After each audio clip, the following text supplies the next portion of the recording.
CQU and the Rockhampton City Council got an agreement 3 years ago to develop this land and to revegetate it, and this has been an absolutely wonderful experience for the students. We're going on to stage 2.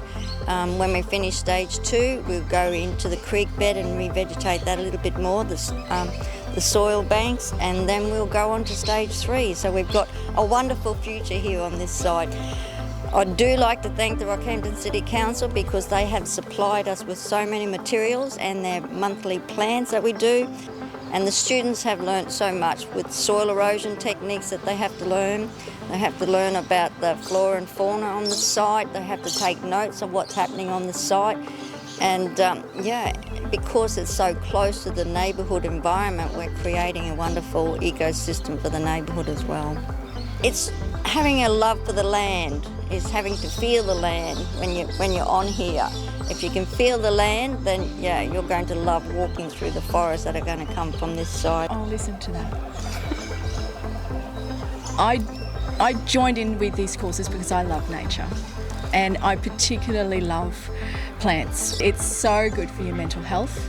I can tell you that it's truly saved me many times, just being out in the yard. I actually got started in this course for more my mental health as well, and basically just coming out here onto the land, because I'm Indigenous Australian, and learning more about my culture. There's been trips over the Keppel Islands where I've learned more about myself from over there. It's just been amazing to see that how we're all connected to the world is all something really awesome. And even like coming back today and seeing this for 3 years is just like emotional because we put so much like blood, sweat and tears into it. So thankful for the support of Rockhampton Regional Council, so thankful for the Durumbal people and their support, and honestly so thankful for this opportunity. The students are getting first-hand practical experience planting trees and also learning about our environment. And at the same time, we're clearing up our waterways from weeds. This is very important because it's a connection between the mountain and our reef. The creek banks themselves, they have, as you can probably see, there's a lot of weeds. They've been neglected for a long time, except for the last 10 years, or 3 years in conjunction with the uni. And I think it's very important that we get rid of these weeds and start planting some native plants again. And it's also very helpful for the native fauna as well. I've had a long-term interest in ecology generally, I guess, and this was essentially a piece of wasteland, and I thought after the bushfires came through and it turned into guinea grass, I thought what a wonderful opportunity to try and get it back and restore it to a piece of natural bushland and restore it as a functional ecosystem.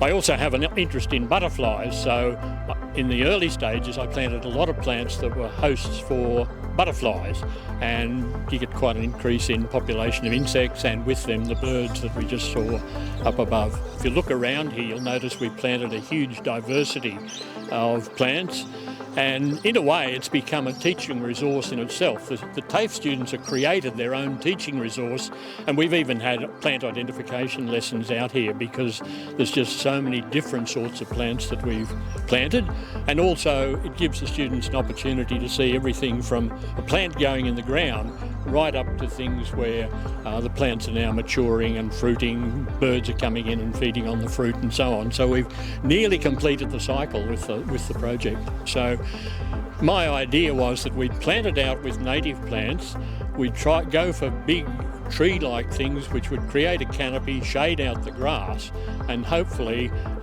create less of a bushfire in a sense, a bushfire risk, because there wouldn't be so much fuel for bushfires. I'd say we're about 2 years away from getting a bit of a canopy cover here, but then it'll be sort of self-sustaining, and that's what we're aiming for in the long term. To see the growth of the trees down in our first section is absolutely wonderful. To see our original students that planted seeds are now, a couple of metres tall trees is an absolutely wonderful experience.